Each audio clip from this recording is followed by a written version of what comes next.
Jangan lupa subscribe YouTube channel Metro TV News dan jangan lupa nyalakan notifikasinya. Inilah Selamat Pagi Indonesia Plus, saya Tantri Murdopo. Air adalah salah satu kebutuhan dasar manusia. Tidak bisa kita bayangkan apabila kita harus hidup tanpa air. Dan air baku kebutuhannya akan terus meningkat seiring juga dengan bertambahnya jumlah penduduk.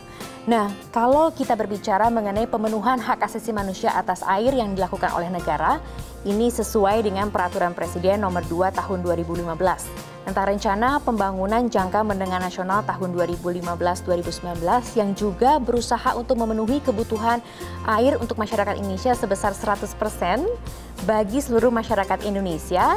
Untuk itu, Direktorat Jenderal Cipta Karya bersinergi bersama dengan Direktorat Jenderal Sumber Daya Air. Bagaimana sinergi ini berjalan dan juga peran strategisnya, saya sudah bersama dengan Direktur Air Minum Ditjen Cipta Karya, Bapak Insinyur Yuda Mediawan, MDef PLG. Apa kabar, Pak? Baik. Dan juga ada Direktur Air Tanah dan Air Baku, Ditjen Sumber Daya Air, Bapak Insinyur Iriandi Aswartika. Apa kabar, Pak? Baik, selamat pagi. Selamat pagi. Ini kita berbicara mengenai kolaborasi. Dan era seperti ini memang anak-anak muda zaman sekarang menyebutnya kolaps, yang biasa dilakukan untuk bisa bersama-sama menghasilkan sesuatu hal yang kemudian terus berjalan. Saya ingin ke Pak Yuda terlebih dahulu. Sebetulnya isu strategisnya di mana sih, Pak? Kalau kita berbicara mengenai penyelenggaraan sistem penyediaan air minum. Baik, jadi kalau kita bicara penyelenggaraan sistem penyediaan air minum ini, landasan hukumnya juga sudah jelas ya. Kita melihat ke Undang-Undang Dasar 45 ya. Di pasal 28 bahwa segala sesuatunya untuk pelayanan terhadap rakyat itu harus disediakan oleh pemerintah. Kemudian ada Undang-Undang 17 2019 itu Undang-Undang tentang sumber daya air yang baru. Ya. Pengganti dari Undang-Undang Nomor 7 2004 yang kemarin diputuskan oleh MK tidak dapat dilanjutkan. Dan tentu ini juga mengacu ke Undang-Undang 23 tahun 2014 tentang kewenangan pemerintah daerah. Nah, berbicara itu ada kaitannya isu strategis yang paling penting. Kita melihat ke target SDGs bahwa akses universal itu pada poin nomor 6 itu mengatakan bahwa semua itu harus mempunyai hak untuk mendapatkan akses air bersih dan layak. Dan di RPJMN seperti yang disampaikan Mbak Tantri tadi juga sudah diamanatkan, yaitu kurang lebih 10 juta sambungan rumah. Nah, berbicara capaian, ini kita berbicara capaian secara overall ya, antara desa, kota, dan regional. Itu akses air minum sekarang itu 89,75%. Jadi belum 100 ya, Pak? Jadi belum 100. Itu pun kita tidak bisa berpuas diri karena dari 89,75 itu 21%-nya itu jaringan perpipaan. Ya. Sehingga yang 60, sekian itu non perpipaan. Yang tadi yang saya sampaikan menggunakan sumur, langsung mengambil dari mata air atau air permukaan, beli dari tangki pakai air galon. Nah, ini kita akan mencapai itu 100% di 2024 dan jaringan perpipaan ini naik kurang lebih 30-35%. Ya.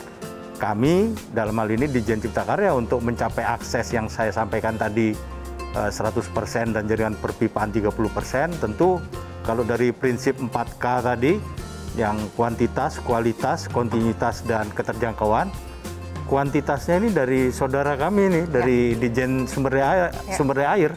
Kalau nggak ada ini ya sudah, ini nggak akan bisa yang tiga yang lainnya tersingkirkan. Tersingkirkan. Ya, kalau ini sudah tersedia, baru kita nanti bicara kualitasnya. Bisa kita olah atau dengan treatment seperti apa, baru nanti kontinuitasnya dan keterjangkauannya. Jadi isu strategisnya itu bagaimana masyarakat yang ada di Indonesia ini mempunyai akses air minum yang aman dan layak. Ya. Ya. Pak Iriandi, tadi sudah disebutkan bahwa nomor 1 itu yang paling penting mengenai kualitasnya. Nah, berbicara mengenai air baku adalah air sumbernya, begitu kan Pak? Air yang belum diolah sama sekali, dan tantangannya di mana sebetulnya Pak Iriandi? Baik, jadi kurangkah kita sumber air itu atau apa sebetulnya? Baik, jadi kita kalau berbicara mengenai sumber daya air ya, kita tentunya sebagaimana tadi disebutkan Pak Yuda, kita punya Undang-Undang 17 tahun 2019 tentang sumber daya air. Di sana di ketentuan umum disebutkan bahwa yang disebut sumber daya air itu adalah air, ya. Air, sumber air, dan daya air. Ya. Jumlah air kita tuh sebetulnya sangat luar biasa banyak. Ya. Tercatat 2,7 triliun meter kubik per tahun.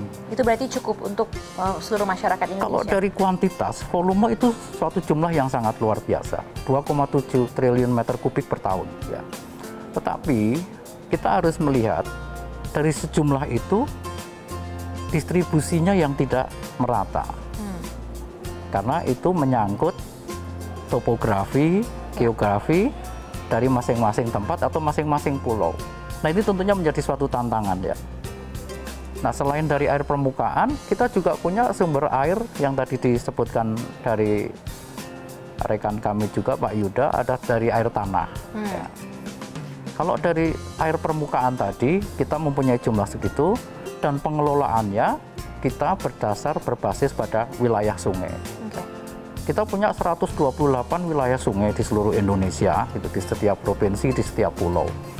Nah, di situ selain ada air permukaan, kita juga punya potensi yang cukup besar juga dari air tanah. Ya. Jumlah volume air tanah tercatat sampai sekarang itu 500 miliar meter kubik per tahun. Ya. Itu tersebar, kalau air permukaan kita punya wilayah sungai, kalau di air tanah kita punya cekungan air tanah.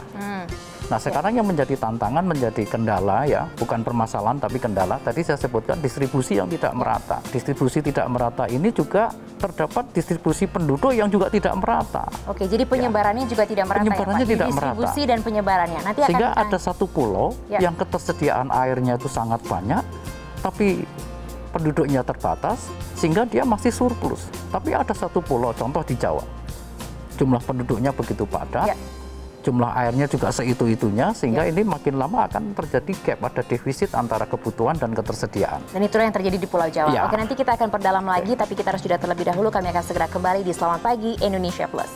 Bagaimana kolaborasi dalam rangka penyediaan dan juga pelestarian dari sumber air baku? Kita masih berbincang bersama Pak Yuda dan juga Pak Iriandi di sini. Pak Yuda, kalau kita berbicara mengenai peningkatan pelayanan air minum, ini kan menjadi penting juga, baik itu di desa, baik itu di kota, di seluruh elemen masyarakat Indonesia. Apa yang bisa kemudian dicermati mengenai hal ini? Apakah semuanya sudah merata, ataukah memang masih dirasa ada catatan penting yang perlu dikoreksi dan dilakukan? Ya, baik Mbak Tantri. Jadi untuk peningkatan akses air minum ini banyak hal pekerjaan rumah kita yang harus kita selesaikan. Dan kalau seperti mengacu kepada akses air minum yang layak dan aman, dengan jaringan perpipaan, kita itu baru sekitar 21% seperti yang saya sampaikan. Masih jauh ya Pak? Masih jauh. Nah, ini upaya-upaya itu sedang kita lakukan, ya. Jadi ada major project 10 juta sambungan rumah dari 2020-2024. 10 juta ini sambungan rumah, kalau kita konversikan ke jiwa, dikalikan 5. Berarti nanti kita mendapat 50 juta jiwa yang punya akses air minum. Dan tentu juga kita juga meningkatkan sinergitas antara SDA, Cipta Karya, dan pemerintah daerah. Mengapa harus sinergitas? Kalau kita berbicara sistem planning air minum, itu adalah satu kesatuan. Makanya kami selalu duduk bersama untuk membahas program itu, namanya sinkronisasi program setiap tahunnya. Satu itu. Yang kedua juga kami tuangkan dalam nota kesepakatan. Tentu ini salah satu upayanya adalah peningkatan dari sisi infrastruktur. Tapi kalau berbicara air minum bukan hanya infrastruktur. Kita harus berbicara kelembagaannya. Bahwa lembaganya ini emang betul-betul sudah bentuknya perumda atau perusahaan daerah, BUMD atau PDAM. Ya. Yang kedua kaitannya dengan sumber daya manusianya. Ada infrastrukturnya bagus, tapi dua ini tidak ada, juga tidak bisa jalan. Nah, ini kami bersinergi dengan Kementerian Dalam Negeri. Kemudian tarif. Namanya perusahaan itu tidak bisa yang sifatnya kayak yayasan. Ya, dia harus butuh untuk bagaimana resources itu digunakan untuk mengelola dan mengembangkan. Jadi tarif itu harus full cost recovery, FCR. Jadi biaya produksi dengan harga jual itu harus tinggi, lebih besar dari ini. Lalu pertanyaannya bagaimana kalau tidak? Ya kalau tidak harus ada subsidi. Itu ada mekanismenya dalam Permendagri nomor 70. Ya, itu dilakukan subsidi oleh pemerintah provinsi atau pemerintah daerah. Ini dari sisi itunya. Kemudian dari sisi tata kelola. Tata kelola ini juga harus efisiensi energi. Kemudian ada dari NRW kebocoran, non-revenue water. Jadi air itu ada kebocorannya, ada yang komersial, ada yang non-komersial. Kalau yang komersial itu misalnya meterannya nggak baik, Tidak jalan, tidak dipungut. Jadi tidak ada aplikasi untuk pengambilan retribusi. Atau disengaja dibiarkan tidak dipungut. Nah, kalau kebocoran yang non-komersial ini mudah, dari infrastruktur yang bocor kita cari, kita perbaiki, selesai urusannya. Makanya saya katakan tadi, infrastruktur itu bukan nomor satu kalau untuk pengelolaan air minum. Yang terakhir adalah pembiayaan, alternatif pembiayaan. Kalau kita mengandalkan APBN semua, itu dalam jangka 50 tahun kita baru bisa menyelesaikan semua PR-PR ini. Nah, jadi berarti nanti anak cucu saya masih harus lagi. Punya PR. Kita lakukan percepatan yaitu dengan public-private partnership atau kerjasama pemerintah dan badan usaha. Ada juga menggunakan business to business, jadi PDAM dengan investor atau PDAM lagi dia melakukan investasi, dikelola sehingga bisa mengembangkan itu. Yang ketiga ada namanya Perpres 46 tahun 2019. Itu pinjaman perbankan. Jadi PDAM itu harus bankable. Sehingga dia bisa minjem. Kalau yang untuk di perdesaan yang saya sampaikan sebelumnya, jadi dengan microkredit. Pinjaman. Dan ini pinjaman dengan Perpres 46 2019 ini luar biasa. Subsidi bunga 5% loh. Dan jaminan pemerintah pusat 70%. Dengan kata lain bahwa memang sudah banyak akselerasi yang dilakukan untuk bisa memberikan yang terbaik untuk masyarakat Indonesia sebetulnya. Termasuk air baku ya Pak ya. Layanan air minumnya juga betul-betul diusahakan yang terbaik, begitu kan ya Pak? Ya tentunya ya. Tadi kan sebagaimana disampaikan Pak Yuda ya, untuk menuju air minum itu ada satu sistem ya. Satu sistem itu dimulai dengan air baku, ya, mana dalam hal ini menjadi tupoksi sumber daya air. Kita air baku itu atau raw water ya, kita ini sebagai raw materialnya. Kalau kita mungkin saya ingin menengok sebentar ke Undang-Undang 17 SDA yang di pasal 3. Di situ hak atas air untuk rakyat itu kan disebutkan. Yang diutamakan adalah kepentingan masyarakat sekitar. Itu yang paling utama. Nomor 2, air untuk pertanian rakyat. Nah, di nomor 3 itu air untuk penyediaan air untuk spam. Nah, disinilah ini di Undang-Undang 17 ya, di pasal 3 itu. Spam itu tadi kami menyediakan air bakunya tentunya. Kami tidak seperti Pak Yuda tadi sampaikan. Kalau Pak Yuda tidak hanya infrastruktur, kami termasuk kalau kami hanya murni infrastruktur. Karena kami hanya dari intake air apa adanya, kemudian dibawa dengan pipa transmisi untuk diproses di Pak Yuda. Nah, ini tadi kalau kembali ke tantangan itu ada jumlah yang begitu defisit yang banyak gitu. Saat ini kan pemerintah melalui Dirjen Sumber Daya Air tengah membangun 65 waduk ya. Membuat 65 waduk itu dalam rangka juga memenuhi atau mendukung dari pemenuhan 10 juta sambungan rakyat itu.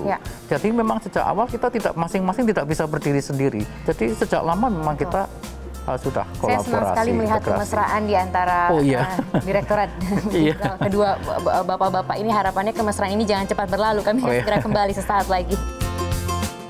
Kita kembali lagi di Selamat Pagi Indonesia Plus. Saya akan ke Pak Iriandi. Kalau kita berbicara mengenai sarana air minum, tentu sekarang sudah banyak yang sudah dibangun. Tapi apa harapannya untuk bisa kemudian memberikan yang terbaik, pengelolaannya, peran pemerintah mungkin, apa yang kemudian menjadi catatan penting Pak Iriandi? Untuk air minum ya? Ya, tadi kan kalau saya sampaikan bahwa tugas kami adalah mendukung sepenuhnya penyediaan air minum. Nah, tentunya penyediaan air minum itu kita dukung melalui program-program yang realistis. Nah, untuk mendukung ke sana itu salah satunya upaya tadi Pak Yuda sampaikan, kita ada sinkronisasi program dengan beliau. Dan juga kita sekarang mengarah kepada satu sistem perencanaan, yaitu dengan istilah source to tap ya. Dari sumber sampai ke sambungan rumah itu satu sistem perencanaan. Pemerintah daerah juga memegang peranan penting sebenarnya Nah, ya, Pak Yuda dan pemerintah Pak Irian. daerah itu kita dukung, kita dorong untuk terutama karena bagaimanapun air minum kembali kepada keberadaan air bakunya kan. Ya. Nah, air baku ini bisa ada kalau kita semuanya bersama-sama menjaga lingkungan. Ya. Ya, kita kan air baku itu ada di wilayah sungai. Nah, menjaga catchment area wilayah sungai itu yang pemerintah daerah harus partisipasi di Dan situ. masyarakat juga, Masyarakat termasuk yang tentunya. menonton acara ini juga ikut serta harus menjaga. Iya, betul. Dan salah satu yang garda terdepan Iya. juga untuk memelihara ini semua. Pak Yuda, jadi sebetulnya apa kemudian langkah ke depannya yang akan dilakukan? Berkolaborasi sudah, kemudian terlihat bahwa tumpang tindihnya dihilangkan, semuanya berjalan untuk memberikan yang terbaik. Tapi apa kemudian yang akan dilakukan? Ya, kedepannya kan kita juga artinya sudah melakukan kolaborasi. Ini kita lebih eratkan lagi dengan memberikan alternatif-alternatif yang ada.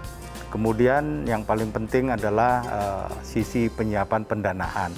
Pendanaan ini tidak bisa hanya mengandalkan APBN ataupun APBD. Kita harus menggunakan alternatif pembiayaan yang saya sebut kreatif. Kreatif itu dengan opsi-opsi yang seperti saya sampaikan tadi. Kemudian juga ini yang paling penting mungkin, harusnya air minum ini menjadi prioritas karena segala sesuatunya kita berangkat semua itu dari air. Betul. Yaitu air minum. Nah, ini kalau bisa ini program air minum ini menjadi janji untuk para kandidat kepala daerah ketika kampanye sehingga mempunyai komitmen ketika nanti sudah terpilih, air minum ini menjadi suatu yang urgen, bukan ditaruh ke nomor sekian. Betul. Ya, jadi air minum ya termasuk infrastruktur dasar pelayanan publik itu yang diamanatkan dalam PP 2 tahun 2018. Ada jalan, sekolah, kesehatan, dan lain-lainnya, sampah, itu memang suatu kewajiban pemerintah daerah. Jadi tentu kami juga berterima kasih lah ini dengan Pak Iriandi, Direktur Air Baku dan Air Tanah, di mana sudah disediakan air bakunya, kami tinggal menyiapkannya. Kalau belum juga saya akan bikin lagi, Pak, ini tolong ini. Kembalikan lagi ke beliau. Iya, disiapkan lagi nih, saya perlu yang ini. Jadi seperti itu. Dan kami juga biasa komunikasi tidak formal. Jadi lewat WA, lewat telepon, nanti formalnya nyusul gitu. Supaya percepatan ini bisa jalan. Ini kan artinya upaya-upaya percepatan itu harus perlu ada breakthrough. Nggak bisa begitu kita mentok, ya sudahlah, ini kita cari. Kita tidak bisa memakai cara-cara lama ya Pak. Nggak Harus bisa. memakai new Nggak normal, bisa. cara-cara yang Iya. baru untuk Ada kemudian bisa inovasi, mempercepat dan inovasi. mengakselerasi. Kalau bisa diajak nongkrong di warung kafe, ini kopi kita nongkrong minum, tapi itu urusan selesai, kenapa tidak gitu kan? Iya. Iya. Atau bareng juga sholat fardu di masjid Jami di Medan. Ini gimana nih Pak Gubernur? Iya, Kita minta itu bagian dari tolong. ibadah kan? Iya kan? Karena memang 75% tubuh manusia saja terdiri dari air. Jadi Betul. kebutuhan akan air, apalagi air minum yang memang memenuhi standar kualitas tadi itu juga sangat penting. Dan masyarakat Indonesia sama-sama diajak juga ya Pak Yuda dan juga Pak Iriandi bahwa ini bukan hanya masalah kemudian kerjasama di antara Kementerian PUPR, tapi juga seluruh warga masyarakat Indonesia. Kalau melihat komitmen dari bapak-bapak di sini dan bagaimana mereka berupaya untuk berkolaborasi, memberikan komitmennya, kemudian juga mempercepat apa yang bisa mereka lakukan, tentu tidak ada alasan juga bagi kita masyarakat Indonesia untuk sama-sama menjaga ketersediaan dari air ini untuk seluruh masyarakat Indonesia. Terima kasih banyak Pak Yuda, terima kasih banyak Pak Terima Iriandi. kasih, Mbak Terima Putri. kasih banyak kepada Anda semua, dan ini adalah akhir dari Selamat Pagi Indonesia Plus.